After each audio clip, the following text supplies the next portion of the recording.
അശ്വതി നക്ഷത്രം. വ്യാഴം അനുകൂലമാവണം വ്യാഴാഴ്ച ദിവസം.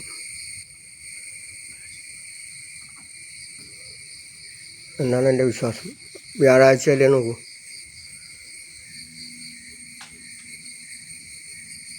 വ്യാഴാഴ്ച ദിവസം വ്യാഴം അനുകൂലമാണ്. സത്സംഗത്തെ നിസ്സംഗത്വം, നിസ്സംഗത്തെ നിർമോഹത്വം, നിർമോഹത്തെ നിശ്ചലത്വം, നിശ്ചലത്തെ ദൈവമുക്തി. പ്രായേണ അനുകൂല ബ്രാഹ്മണ കുലസ്യ യതിന വക്ത്രസ്യാത്. എങ്ങനെയാണോ വക്രം അല്ലാത്ത രീതിയിൽ സഞ്ചരിക്കുമ്പോൾ ഉണ്ടാകുന്നതായ അനുഗ്രഹം, അത് ചേന്നാസ് അദ്ദേഹത്തിനെയും സൂരജിനെയും കണ്ടുമുട്ടി. അപ്പോൾ നമുക്കറിയാം വ്യാഴാഴ്ച ദിവസം രക്ഷസ് എന്ന് പറഞ്ഞാൽ ആൾക്കാർ രക്ഷസിൻ്റെ ഉദ്രവം. അങ്ങനെയല്ല, രക്ഷോഗണം എന്നർത്ഥം. രക്ഷണ രക്ഷണ എന്ന ധാതു, അവിടെ രക്ഷിക്കുന്നതായ ഒരു സ്വരൂപം. അപ്പോൾ കിഴക്കോട്ട് ദർശനമായിരിക്കുന്ന സ്വയംഭൂ മഹാദേവ ക്ഷേത്രമായിരിക്കുന്ന അവിടെ നമുക്കറിയാം ഹരിയേട്ടൻ, എൻ്റെ പുതുവാമന ഹരിയേട്ടൻ, എൻ്റെ അനിയൻ കണ്ണനൊക്കെ കൂടി ഇവിടെ ഡാച്ച് വെച്ചുകൊണ്ട് ഇവിടുത്തെ രക്ഷസിന് പ്രീതിപ്പെടുത്തുക എന്നർത്ഥം. അവിടെ പഞ്ചസാര ഇടാതെ പത്മമിട്ട് പാൽപ്പായസം നേടിച്ച് അവിടെ രക്ഷസിന് നിവേദ്യം കഴിക്കുക. അതുകൊണ്ട് ഇതിനെ സംരക്ഷിക്കുന്നതായ ഒരു രക്ഷോഗണത്തിൽപ്പെട്ടതായ ഒരു രക്ഷസ്. അങ്ങനെ ആ രക്ഷസ് രക്ഷിക്കപ്പെടേണ്ടതായ നമ്മളൊക്കെ, ഞാനടക്കം ജീവനക്കാരടക്കം, ഇനിയും ദേവസ്വം ബോർഡ് ആയാലും കമ്മിറ്റിക്കാരടക്കമായാലും ആരായാലും അതിനെ രക്ഷിക്കപ്പെടേണ്ടതായ ഒരു ചൈതന്യത്തെ പത്മമിട്ട് നേദിക്കാൻ പറഞ്ഞിട്ടുണ്ട്. അത് രാവിലെ 9 മണിയോടുകൂടി തന്നെ നിവേദ്യങ്ങൾ സമർപ്പിച്ചതിന് ശേഷം മാത്രം അവിടെ പത്മമിട്ട് നേദിക്കും. എരുതരെ വരുന്നവർക്ക്, തുരുതരെ വരുന്നവർക്ക് ദർശനം നൽകുന്നതായ, അനുഗ്രഹം നൽകുന്നതായ 3000-ഓളം വർഷം പഴക്കമുള്ള അപൂർവ ക്ഷേത്രങ്ങളിൽ ഒന്ന് തന്നെ. ഒരേ പാത്രത്തിൽ നിന്നും പാർവതീദേവിക്കും കൂടെ പ്രാണാഹുതി കഴിക്കുന്ന ക്ഷേത്രം. അപ്പോൾ അശ്വതിക്ക് പ്രാധാന്യമുണ്ട്. ദേവീക്ഷേത്രങ്ങൾ ഉണരുന്ന ദിവസം പാർവതീദേവിക്കും പ്രധാനമാണ്. തുല്യശക്തിയാണ് ഇവിടെ മഹാദേവനും പാർവതീദേവിയും. ദിവസവും ശ്രീരുദ്രാദി ചമകങ്ങളെ കൊണ്ട്, ചമകാദി കൊണ്ട് 36 കുടം ധാര കഴിക്കുന്ന, ആരുടെ വഴിപാടുണ്ടായാലും ഇല്ലെങ്കിലും ധാര കഴിക്കുന്ന ക്ഷേത്രമാണ്. അപ്പോൾ അലങ്കാരപ്രിയോ രുദ്ര, അഭിഷേകപ്രിയോ വിഷ്ണു. അലങ്കാരപ്രിയോ വിഷ്ണു, അഭിഷേകപ്രിയോ രുദ്ര. അപ്പോൾ എങ്ങനെയാണോ ഒരൊറ്റ സ്വയംഭൂയിൽ തന്നെ താഴയിൽ നിന്ന് മുകളിലേക്ക് ഒരംശവും ബാക്കി 1/3 താഴേക്കുമായ ഒരംശം, അവിടെ ഇവിടുത്തെ പ്രത്യേകത ഇത് തന്നെയാണെന്നർത്ഥം. സാധാരണ ശിവക്ഷേത്രങ്ങളാണെങ്കിൽ മൂലകൽപ്പതിരുമസ്യ എന്നുള്ള ധ്യാനവും, അല്ലെങ്കിൽ വിഭ്രദ്ധോർപ്പി കൂടാരം എന്നുള്ള ധ്യാനവും, അല്ലെങ്കിൽ ഏതെങ്കിലും ഒരു ഒറ്റ ധ്യാനത്തിൽ മാത്രം ദക്ഷിണാമൂർത്തി സ്വരൂപത്തിലുള്ള ക്ഷേത്രങ്ങളുണ്ടെന്ന് നമുക്കറിയാം. അപ്പോൾ ഇവിടെ സംബന്ധിച്ചോളം 3 പ്രദക്ഷിണം വെച്ചിട്ട് അവിടെ കൃത്യമായ രീതിയിൽ തന്നെ അടിപ്രദക്ഷിണം വെച്ചുകൊണ്ടും പ്രാർത്ഥിച്ചതിന് ശേഷം ആര് വന്നാൽ പോലും, ഏത് ദേവേന്ദ്രൻ വന്നാലും ഇവിടെ അടിപ്രദക്ഷിണം വെച്ച് പണ്ടപ്പരപ്പും പരാതിയും പറയാതെ തൊഴുത് പ്രസാദം മേടിച്ച് പോകുന്ന ലോകത്തിലെ ഒരു ക്ഷേത്രമാണ്.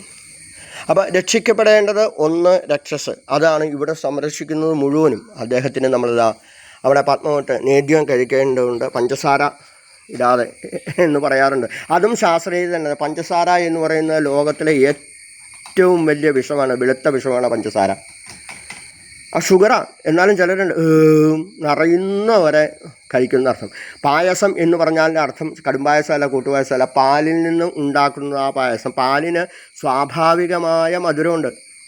പണ്ട് കാലത്തൊന്നും പഞ്ചസാരയെ ക്ഷേത്രങ്ങളിൽ ഉപയോഗിക്കാറില്ല. ആകപ്പാടെ ഉപയോഗിക്കുന്നത് ഗുരുവായൂരും അമ്പലപ്പുഴയും മാത്രം ഉണ്ടായിരുന്നുള്ളൂ.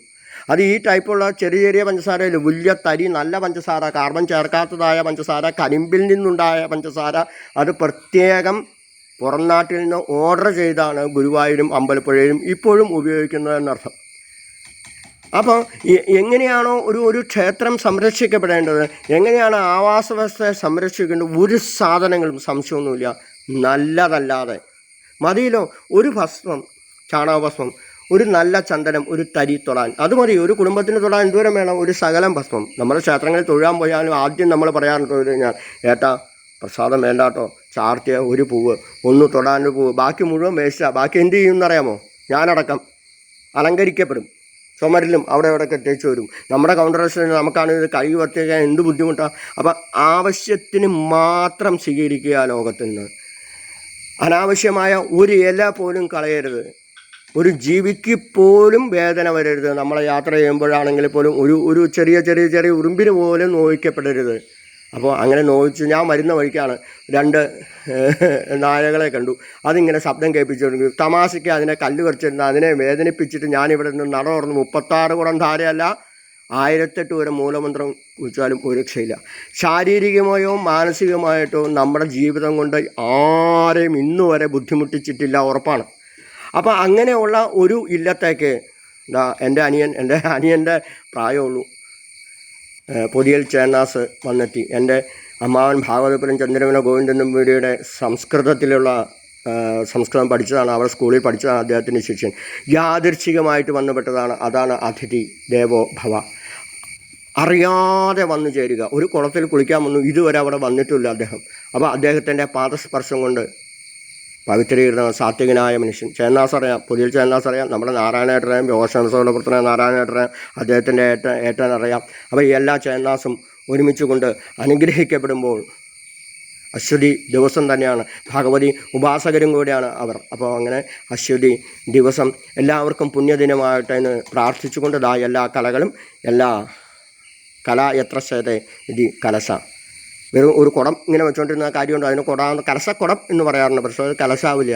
അതാണ് ഭഗവതിയുടെ ചൈതന്യങ്ങൾ കഴുത്തറ്റോളം മാത്രമേ നിറയ്ക്കുള്ളൂ, നിറച്ച് നിറയ്ക്കാൻ പാടില്ല. വിളക്ക് എണ്ണ കത്തിക്കുന്നത് നിറയ്ക്കാറില്ല, കാരണം നമ്മൾ സമർപ്പിക്കുന്ന ഒരു വസ്തുവും പൂർണ്ണമാവാൻ പാടില്ല. നിറച്ച് എണ്ണ ഒഴിച്ച് ചിലർ വിളക്ക് കത്തിക്കും, എന്നിട്ടും അത് മുഴുവൻ കാലിക്കും, തിരി ഇങ്ങനെ കത്തും. ആ എയർ പാസിങ് കറക്റ്റായിരിക്കണം.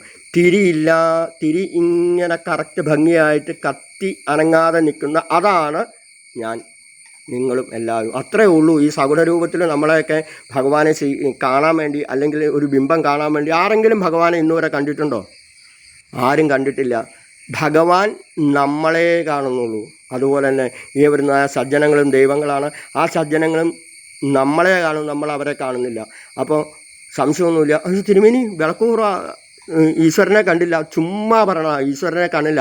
ഈശ്വരൻ ഇല്ലാത്തതുകൊണ്ടല്ല, പ്രത്യക്ഷമായിട്ട് അവിടെ ഇരുന്നു പാർവതീ സമേതനായി സർവാലങ്കാരഭൂഷണരായി മടിയിൽ ശാസ്താവിനെയും ഭദ്രകാളിയെയും മുരുകനെയും ഗണപതിയെയും ഇരുത്തി തലപ്പുഞ്ച മഹാദേവൻ പ്രത്യക്ഷപ്പെട്ടാലോ ഞാനടക്കം വേറെ ഒന്നും വേണ്ടാന്നാവും. അവിടെ പിന്നെ ആ സൗന്ദര്യത്തിൽ, ആ പ്രേമത്തിൽ, ആ അനുഗ്രഹത്തിൽ നമ്മൾ ലയിച്ച് തീരും. പിന്നെ അവിടെ ഒന്നുമില്ല, പിന്നെ രണ്ടും ഒന്നായി തീരും. അപ്പം ഭഗവാൻ അറിയാം നമുക്ക് ഇന്നു മുതൽ ഉള്ളതായ പ്രാരാബ്ധ കർമ്മങ്ങൾ, നല്ല കാര്യങ്ങൾ ഒക്കെ അനുഭവിച്ച് തീർത്തേ പറ്റുള്ളൂ.